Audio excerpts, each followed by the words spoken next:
On January 29th, a man dressed as Batman spoke at a public comment podium at the Santa Clara, California City Hall. The man, clearly identified as Batman, demanded that the city council guarantee the people of the city that they would not cooperate with immigration and customs enforcement, neither with information nor with public resources. We need to affirm that there are no public resources, that there is no cooperation with this. Due to fears that there might be immigration and customs enforcement operations in that city because of the Super Bowl.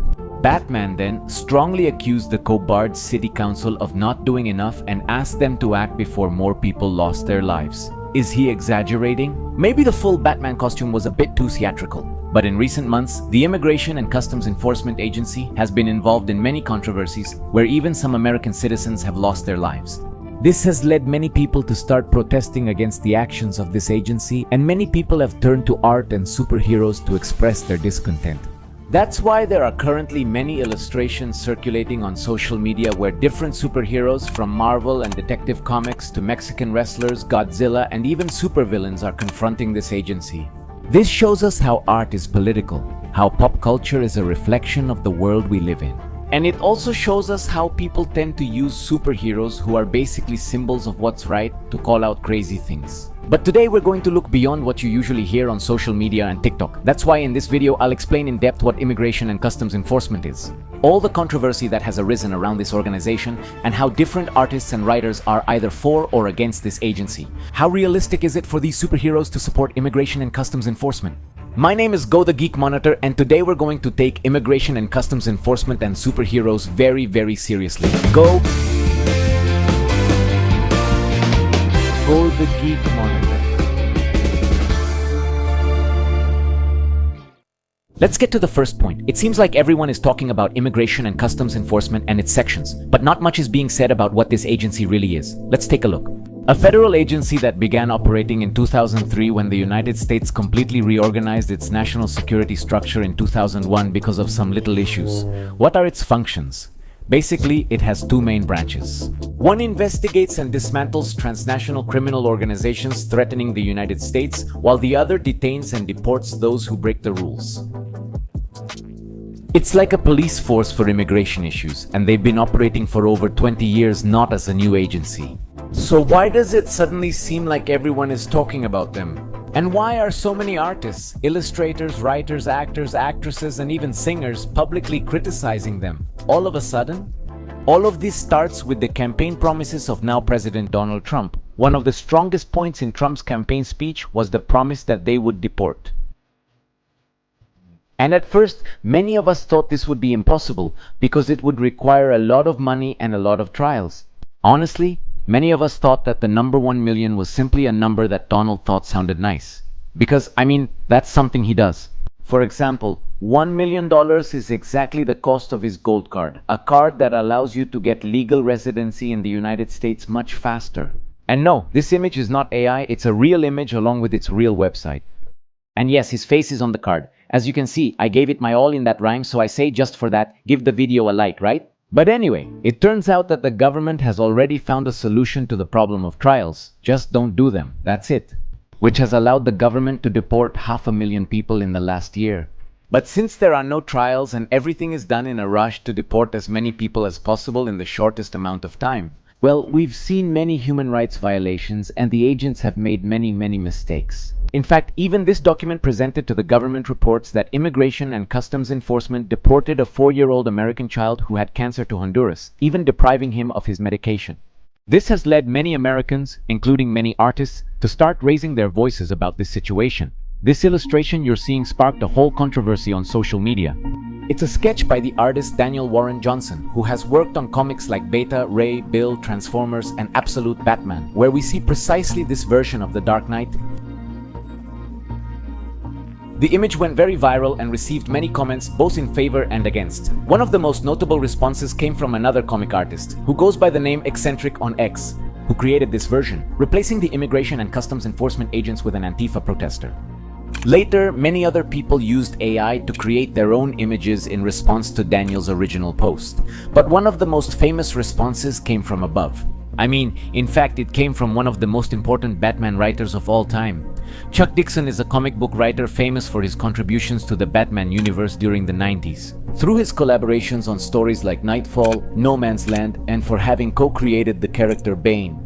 However, in recent years, he has been known more for his right-wing opinions and stances than for his comics, and he responded with this commission that he had made, especially where he presents Absolute Batman as a supporter of immigration and customs enforcement, capturing some Antifa protesters, accompanied by the following text: "Batman defeats some clowns." After this, the controversy grew even bigger, since Detective Comics published the Absolute Batman Annual #1 drawn and co-written precisely by Daniel Warren Johnson, where we see Batman facing a group of fanatics who want to violently eradicate immigrants from their territory. And from then on, things escalated even more, as many artists, both professional and amateur, began to publish their own versions of different superheroes, facing the forces of immigration and customs enforcement. And currently, there is a big debate about whether each of these characters, particularly those like Punisher or Doctor Doom, would support the actions of this agency or not. By the way, if you're new to the channel and you're enjoying the video, don't forget to subscribe. As you can see, here we talk in depth and with sources for every topic, something that takes a lot of time, so your subscription helps us a lot. Let's continue, because from here on, many people started to talk and give their opinions about which characters would support immigration and customs enforcement and which ones wouldn't. I have a little summary of what I think, but let me know in the comments if you agree or not. The X-Men would surely be against immigration and customs enforcement, just as we see in all these illustrations. This team has always supported the oppressed and marginalized, and they understand firsthand what it's like to face political persecution. For some reason, many people believe this is a more modern take on the characters. But the reality is that this is a theme we've seen since the beginning of these characters, through villains like Bolivar Trask and the Sentinels, Captain America. Maybe it can be controversial, especially if you still have the idea that Steve Rogers is still the patriotic propaganda weapon he was during World War II. However, for decades the character has been used as a figure of protest, who stands up to the government when he has to. We've seen this in famous comics like Civil War and movies like The Winter Soldier. Not only that, but Jack Kirby, co-creator of the character, said that Captain America was originally created to criticize the ideals of the Nazi Party.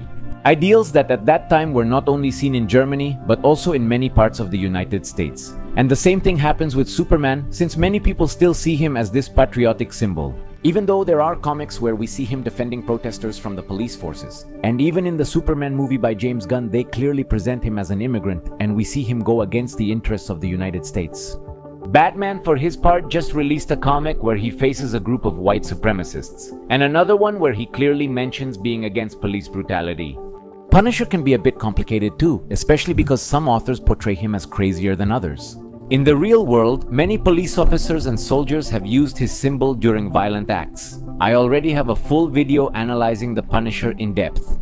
But for example, in the Born Again series, we see him go against Kingpin's paramilitary group. And also in the comics, he was recently shown opposing certain police groups adopting his image. The villains, there. I'm not 100% sure.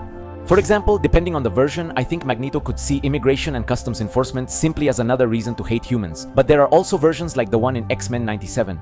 I think they would feel empathy for a cause that reminds them of their own. Doctor Doom, kind of selective. Sometimes there are comics where I've done worse, but also stories showing him express empathy. I think that ultimately, the purpose of showing superheroes against immigration and customs enforcement in these images is to tell us that a true hero would not support this kind of actions. On the other hand, putting villains in these images is another way of saying, dude, not even supervillains would do this. Honestly, I just stick with the superhero illustrations, but what do you think? Also, we'll discuss the other side to complement the information. The other point of view that believes superheroes would be in favor of it, or at least not so against it. One of the most popular arguments in this sense is that heroes wouldn't be against catching criminals and rapists. After all, that's basically part of their job description, right?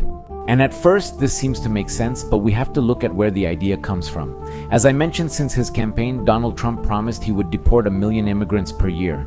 And his audience strongly agreed with this stance. This is because throughout his entire campaign, Donald Trump pushed the narrative that being an immigrant was synonymous with being a criminal. And he always talked about them as dangerous and violent people. Violent. Let them in, it's going to be a sin. They are vicious, violent criminals. These are killers, cold-blooded. These people are animals. And when this message is repeated over and over again, it starts to become real in people's minds, even if it's not actually true. And the thing is, contrary to what many people believe.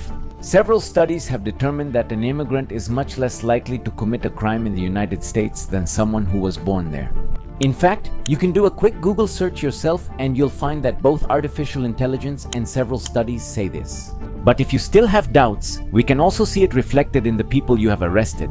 Since, according to reports, only about 5% of those detained by Immigration and Customs Enforcement have committed a violent crime. However, so far, the government continues to claim that they have captured hundreds of thousands of dangerous criminals. The issue is, they haven't released a list of these hundreds of thousands of people and their alleged crimes. If journalists have asked for it, it suggests they are misleading the public. So, are we seeing something very similar to what we see in this scene from the series The Boys? Where anti-immigrant speeches are so many and so frequent that they end up radicalizing people and keeping them in a constant state of alert, a state where people are more easily manipulated. I discussed this topic in detail in my V for Vendetta and Shock Doctrine video, which I highly recommend if you haven't seen it. Another point that is also often mentioned is that all immigrants are criminals because their crime was entering the United States without permission. However, there are different types of crime. For example, according to data from the Department of Homeland Security, 37% of undocumented people come to the United States legally with a visa and then overstay, which in the United States is not a crime, but an administrative violation. And those people who enter illegally are committing something called a misdemeanor, which could be translated as a minor offense. If you understand me, it's not the kind of crime for which you should be sent to an inhumane prison in El Salvador, much less put on trial. In that sense, I think a great example of this can be found in the character of Superman, who came to the United States illegally. His parents forged his papers, but he has lived as an American his whole life and has even contributed to his community. Someone like Clark Kent isn't usually who governments mean when they mention criminals, right? Unless you ask the former Superman actor Dean Cain, who actively and openly supports Immigration and Customs Enforcement and is even part of their promotional campaigns. What can I say? Finally, another argument against these portrayals of superheroes opposing Immigration and Customs Enforcement says that these characters would only be against dishonest agents and those who abuse their power.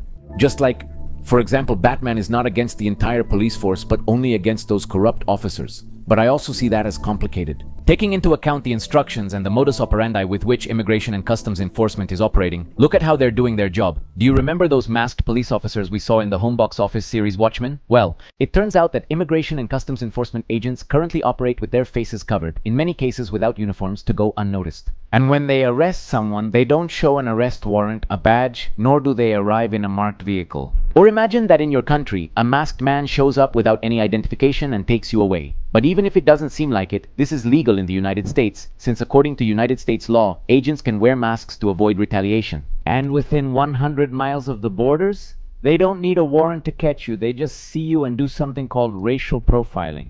Which means that if you look non-white, speak a language other than English, or speak with an accent, the officer can stop you, and if you don't convince him that you're American, he can arrest you and detain you somewhere where you can't communicate. I just show him my identification and that's it. Sometimes they catch people who just went to the store and didn't have it with them.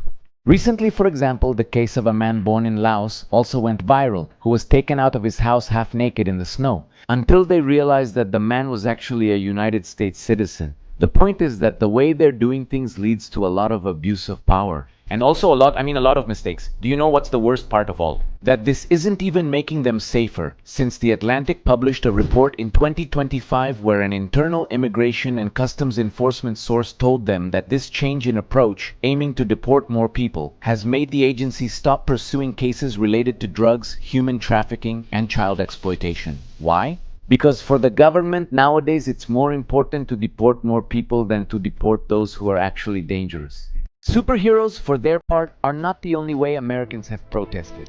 Surely you've already seen several protests through pins, speeches at award ceremonies. You've probably already seen Bad Bunny's performance at the Super Bowl and even Green Day. He has publicly asked Immigration and Customs Enforcement agents to resign, but the protest has gone even further. Besides the Batman we saw at the beginning of the video, hundreds of thousands of people have taken to the streets to protest against Immigration and Customs Enforcement. Many of them watch and record Immigration and Customs Enforcement agents while they carry out their operations, and some have even organized parties outside their headquarters to keep them from sleeping. Unfortunately, things are not going well, as 2 American citizens have lost their lives as a result of these protests. I can't show the videos here, but everything is recorded and it's horrible. In one of them, we see a woman named Renee blocking Immigration and Customs Enforcement with her truck. The officers approach to open her door. She gets scared, tries to escape, and a police officer hits her in the face. Renee's last words were, "Don't worry, I'm not mad at you." After doing that, what the police officer said was, "Bitch." The second person was a nurse named Alex, who was recording the officers with his cell phone. He saw officers throw a lady down and went to help. Alex had it but never took it out, as shown in the video. Is that legal in that city? The police took him, several of them restrained him, threw him to the ground, took it from him, and after he was subdued and on the ground, they hit him several times. The government immediately came out to call these two people smart and to defend the officers, saying they hadn't done anything wrong. All this happened minutes before there was even an investigation. All these artistic expressions then are not made lightly, but carry the weight of all the violence that this country is currently experiencing. Because in times of crisis, it's normal for human beings to often look to the heroes we admire, and we start to wonder, what would they do if they were here? For many of us, the answer is obvious. They would oppose and resist, just as hundreds of thousands of people have done. I know many people disagree, especially when the government has done everything possible to help. A different narrative, one that pushes so hard that unfortunately many times it outweighs the truth and outweighs the evidence. What would the heroes do? For me, they wouldn't agree, but the superheroes aren't here. And yes, it's true that we can rely on their example and their moral guidance through stories, but it's up to us to inform ourselves and also do something about it.